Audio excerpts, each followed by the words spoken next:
మీ కుటుంబ శాంతి, ఆరోగ్యం, ఆర్థిక అభివృద్ధి కోసం రుద్రాక్ష మహాపూజలో తప్పక పాల్గొనండి. ఇప్పుడే నమోదు చేసుకోండి.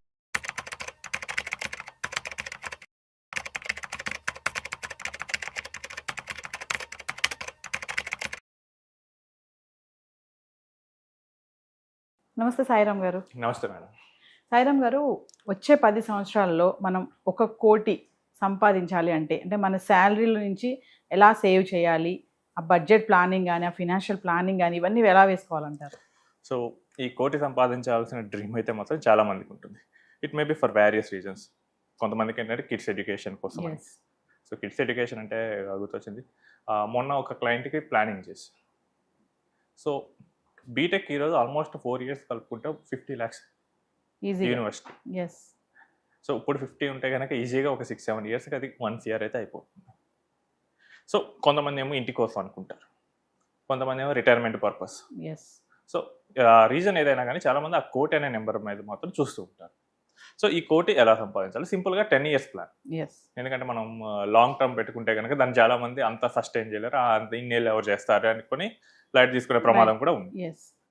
10 yearsలో మనం 1 crore సంపాదించాలి అంటే నేను మంత్లీ ఒక 44,000 rupees ఒక డైవర్సిఫైడ్ ఈక్విటీ ఫండ్లో 12% రిటర్న్ ఇచ్చే దాంట్లో నేను ఇన్వెస్ట్ చేసుకుంటూ వెళ్తే కనుక నాకు 10 years తర్వాత వస్తుంది.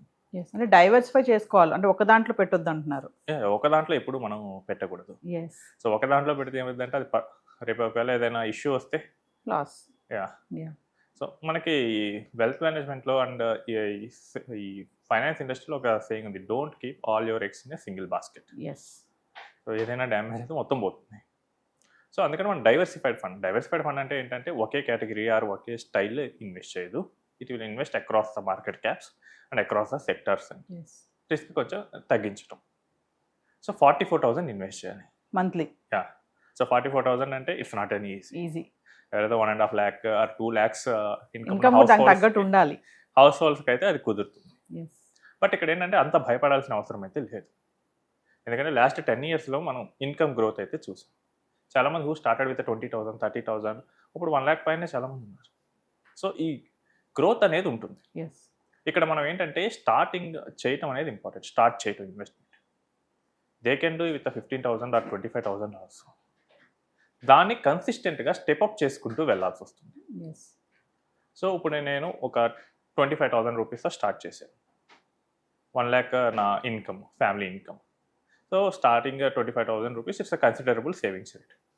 ఇక్కడ మనం ఏం చేయాలంటే ఎవ్రీ ఇయర్ డిసిప్లైన్గా మనం ఇంక్రిమెంట్ చేసుకుంటూ వెళ్ళాలి. అట్లీస్ట్ ఒక 10% పెంచుకుంటూ వెళ్ళాలి. 25 నెక్స్ట్ ఇయర్ ఒక 2,500, ఆ నెక్స్ట్ ఇయర్ ఒక 3,000 రూపీస్. అలా కొంత మనం పెంచుకుంటూ వెళ్తే కనుక మనం 10 yearsలో we can create the corpus. లేదు ఈ మంత్లీ సేవింగ్స్ నాకు లేదు అంటే కనుక మీ దగ్గర ఏదైనా లంసమ్ క్యాష్ వస్తే కనుక మనం అట్లీస్ట్ ఒక 25 lakh రూపీస్ మనం ఇన్వెస్ట్ చేసినా సరిపోతుంది. ఒక 10 years మంది కాదు అనుకోండి, దాని నుంచితే కనుక మనం రీచ్ అవ్వగలం. కానీ ఇది చెప్పినంత ఈజీగా అయితే కాదు. ఎందుకంటే ద మూమెంట్ మీరు ఒక 10 or 15 lakhs క్రాస్ అయిన తర్వాత ఇంకా మనకి బ్రెయిన్లోకి డిఫరెంట్ థాట్స్ వస్తూ ఉంటాయి. ఎందుకు పెట్టాలి ఇంత అమౌంట్, ఇది కాకుండా వేరేది ఎక్కడైనా చేద్దాం. సో నేనే చెప్తాను కొన్ని కేసెస్. లాస్ట్ ఇయర్ మనకి గోల్డ్ సిల్వర్ ర్యాలీ ఇచ్చింది. సో ర్యాలీ స్టార్టింగ్లో ఎవ్వరూ రాదు. ఎప్పుడైతే వాల్యూస్ పీక్గా వెళ్ళాయి, సిల్వర్ అరౌండ్ 4 lakhsకి వెళ్ళింది, గోల్డ్ 1.5 lakh దాటినప్పుడు 1.8కి వెళ్ళినప్పుడు ఇక్కడ ఏం రిటర్న్ రావట్లేదు కదండి, దీన్ని తీసేసి అది కొందాం, అది బాగా పెరుగుతుంది కదా, మా ఫ్రెండ్ కొన్నాడు లేకపోతే వాళ్ళకి తెలిసిన వాళ్ళు కొన్నాడు, ఇలా చెప్పి చేస్తూ ఉంటారు. ఇంకొంతమంది ఏంటంటే వీళ్ళు ఇన్వెస్ట్ చేయడం మొదలు పెట్టిన దగ్గర నుంచి రీసెర్చ్ కొంచెం మొదలు పెడతారు. ఫస్ట్ చాలామందికి ఏంటంటే they don't know what is an equity, what is an stock, what is a mutual fund, ఇవేమీ తెలియదు. బట్ స్లోగా ఏం చేస్తారంటే ఈ నాలెడ్జ్ అనేది పెంచుకుంటూ ఉంటారు. బియాండ్ ఏ పాయింట్ దాటినప్పుడు ఏమవుతుందంటే ఇది ఓవర్ నాలెడ్జ్ అయిపోతుంది. సో స్టాక్స్లో పెడితే ఎక్కువ మనీ వస్తుందంట. సో నేను డీల్ చేసిన ఒక ఇన్వెస్టర్, ఈ ఇన్వెస్టర్ డీసెంట్ అమౌంట్, తర్వాత ఒక ఐటీసీ స్టాక్ తీసుకున్నాడు. 400లో ఉన్నప్పుడు తీసుకున్నాడు. ఎవరో చెప్పారంటే అది బాగా పెరిగిద్దని. తర్వాత అది 325 పడిపోయింది. నేను ఇప్పుడు దాన్ని యావరేజ్ చేస్తా అని చెప్పేసి ఆయన లాంగ్ టర్మ్ సేవింగ్స్ మొత్తం తీసేసి దాంట్లో పెట్టాడు. These are a mistakes. లేదా కొంతమంది ఏం చేస్తారంటే రియల్ ఎస్టేట్ వైపు వెళ్ళటము, ఇంకేదో డిఫరెంట్ థాట్స్ వైపు వెళ్తూ ఉంటారు.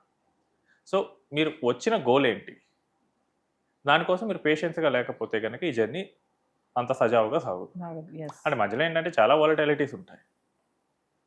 సో మార్కెట్ మధ్యలో ఒక ఎక్స్ట్రీమ్ ఎండ్కి తీసుకెళ్ళొచ్చు. ఇప్పుడు చూస్తే కనుక మనకి current broader market index Nifty 50, so around 76,000 దగ్గర ట్రేడ్ అవుతూ, సారీ మనకి చూస్తే కనుక broader market index Sensex around 76,000 దగ్గర ట్రేడ్ అవుతూ. సో ఈ 2 years పెద్ద ఆల్మోస్ట్ రిటర్న్ ఏమీ లేదు. సో ఈ రిటర్న్ లేదు, ఇక్కడ ఇంకా ఇన్వెస్ట్ చేయాలా ఇలా అనుకుంటారు. బట్ మీరు దేనికోసం వచ్చారు? 10 years తర్వాత మీకు ₹1,00,00,000 కావాలి, target. Second year third year పెరగలేదు, ఇదంతా ఎందుకు? మనకి ఈ మార్కెట్ 2018లోనూ వచ్చింది అండ్ 2010లో కూడా ఉంది. 2010లో దివాళీ తర్వాత Sensex all time high reach అయింది 20,000 points, తర్వాత పడుతూ వచ్చింది. అండ్ ఈ టైంలో లంసమ్ ఇన్వెస్టింగ్ వర్కౌట్ అవ్వలేదు, ఎస్ఐపి ఇన్వెస్టింగ్ కూడా వర్కౌట్ అవ్వలేదు 2010 నుంచి 2014 మధ్య. But suddenly after 2014 stable government form అవగానే సెంట్రల్లో ఈ 4 years ఏదైతే నాన్ పర్ఫార్మెన్స్ ఉందో అదంతా ఒక ఇయర్లో కవర్ అయిపోయింది. హిస్టరీ ఇలాంటి చాలా ఇన్సిడెన్సెస్ ఉంది.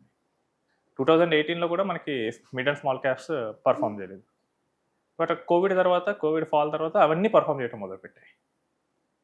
సో ఈ షార్ట్ టర్మ్ మైండ్తో ఉండి నేను రాంగ్ చేస్తున్నానే అనుకొని బయట తీసేస్తే కనుక మిస్ అవుతుంది ఈ జర్నీ. అంటే స్కిప్ చేయకూడదు. ఒకవేళ Yeah. మార్కెట్ డౌన్ఫాల్లో ఉన్నా కూడా వీ హ్యావ్ టు కంటిన్యూ అంతే దాన్ని. సో మార్కెట్ డౌన్లో ఉందంటే కనుక మనకి ఆ స్టాక్స్ కానీ ఆ కరెస్పాండింగ్ యూనిట్స్ కానీ తక్కువ ప్రైస్లో దొరుకుతాయి. సో మనం మనం మంత్లీ చేసే ఎస్ఐపి అక్కడ ఏంటంటే మనం హయ్యర్ వాల్యూలో కొంటున్నాం. ఇప్పుడు మార్కెట్ పడినప్పుడు ఏమవుతుంది, తక్కువలో దొరుకుతుంది. సో ఇప్పుడు నాకు ఐఫోన్ 17 or 18 50,000 దొరుకుతుంటే కొంటాం కదా ఖచ్చితంగా. సో మార్కెట్ తక్కువ ఉంది, ఇవన్నీ ఆలోచించాం కదా అక్కడ. సేమ్ మనకి యూనిట్స్ కూడా అలానే. లేదా గోల్డ్ మనకి 1,00,000 దొరికితే ఇప్పుడు ఖచ్చితంగా కొంటాం. సో మనకి ఇవి కూడా అలానే ఆలోచించుకోవాలి. సో చాలామంది ఇన్వెస్టర్లు ఏంటంటే గోల్డ్ మీద కరెక్ట్గానే ఆలోచిస్తారు, రియల్ ఎస్టేట్లో కరెక్ట్గానే ఆలోచిస్తారు, కానీ ఈక్విటీస్లో కరెక్ట్గా ఆలోచించరు. సేమ్ ఈ 3 క్యాపిటల్ అసెట్సే, దాన్ని కరెక్ట్గా ఆలోచిస్తే కనుక తక్కువలో ఉంది అంటే కనుక మనకి మనం పెట్టే మనీకి ఎక్కువ యూనిట్స్ వస్తున్నాయి. ఇవి పెరిగితే కనుక మనకి తొందరలో ప్రాఫిట్ ఎక్కువ వస్తుంది. సో ఎప్పుడైనా కానీ ఎస్ఐపిస్ కానీ ఇన్వెస్ట్మెంట్ అనేది కానీ మార్కెట్ పడినప్పుడు మాత్రం ఆపకూడదు. మార్కెట్ బాగా పడినప్పుడు ఇట్స్ బయింగ్ టైం. ఎవరైతే ఆపుతారో వాళ్ళందరూ రిటర్న్స్ మిస్ అవుతారు. సో ఎవరైతే కంటిన్యూ చేశారో వాళ్ళకి మాత్రం మంచి మంచి రిటర్న్స్ వచ్చాయి. అండ్ మనకేంటంటే investment return versus investor return అని ఉంటుంది. ఇన్వెస్ట్మెంట్ రిటర్న్ అంటే ఆ ఇన్వెస్ట్మెంట్ ఎంత రిటర్న్ ఇచ్చింది, ఇన్వెస్టర్ రిటర్న్ అంటే అందులో ఇన్వెస్టర్ ఎంత తీసుకున్నారు. సో ప్రపంచవ్యాప్తంగా చూస్తే కనుక ఇన్వెస్ట్మెంట్ రిటర్న్ ఎప్పుడు ఎక్కువ ఉంటుంది ఇన్వెస్టర్ రిటర్న్ కన్నా. ఇన్వెస్టర్ రిటర్న్ అందులో సగం కూడా ఉండకపోవచ్చు. ఏంటంటే ఇన్వెస్టర్కి ఉండే వేరియస్ బయాసెస్ వల్ల, వాళ్ళకు ఉండే ప్రిజుడియస్ ఒపీనియన్స్ వల్ల వీళ్ళందరూ ఆ రిటర్న్ మిస్ అవుతారు. It's not only in equity, it is across asset classes. Real ఎస్టేట్లో జరుగుతుంది, నెక్స్ట్ గోల్డ్ జరుగుతుంది, నెక్స్ట్ ఫిక్స్డ్ ఇన్కమ్లో జరుగుతుంది, ఈక్విటీస్లో జరుగుతుంది. అన్ని అసెట్ క్లాసెస్లో ఇన్వెస్ట్మెంట్ రిటర్న్ కన్నా తక్కువే ఉంటుంది. ఎందుకంటే వాళ్ళు ఆ టైం పీరియడ్ హోల్డ్ చేయరు. బట్ ఎవరైతే హోల్డ్ చేశారో వాళ్ళు ఈజీగా రిటర్న్ సంపాదిస్తారు. అండ్ మనం ఇక్కడ అనుకున్నట్టు 10 yearsలో 10 crores సంపాదించాలి. 10 yearsలో 1 crore సంపాదించడం అనేది చాలా ఈజీ. అది కూడా ఫైనాన్షియల్ డిసిప్లిన్ ఉంటే. Discipline and maintain an emergency fund and have a good health insurance and life insurance. ఈ 3 కనుక ప్రాపర్గా మెయింటైన్ చేస్తే ఖచ్చితంగా ఇన్కమ్స్ పెరుగుతాయి. సో ఇన్కమ్స్ పెరగకుండా అయితే ఉండదు. మీకు డౌట్ ఉంటే కనుక 2000 నుంచి 2010 మధ్య చూసుకోండి, 2010 నుంచి 20కి చూసుకోండి, 20 నుంచి ఇప్పటికి చూసుకోండి, ఇన్కమ్ అయితే పెరుగుతూనే ఉంది కదా, జనరేట్ అవుతూనే ఉంది. సో మనకు కూడా మనం తక్కువ స్టార్ట్ చేసినా కానీ డిసిప్లైన్గా మనం ఇన్వెస్ట్ చేసుకుంటూ దాన్ని పెంచుకుంటూ వెళ్తే కనుక ఖచ్చితంగా మనం రీచ్ అవ్వగలం. ₹1,00,00,000 సంపాదించడం అంత కష్టమేం కాదు, డిసిప్లైన్గా వెళ్తే. డిసిప్లైన్ లేకపోతే ఎక్కడైనా మనకు. Thank you sir. రైట్.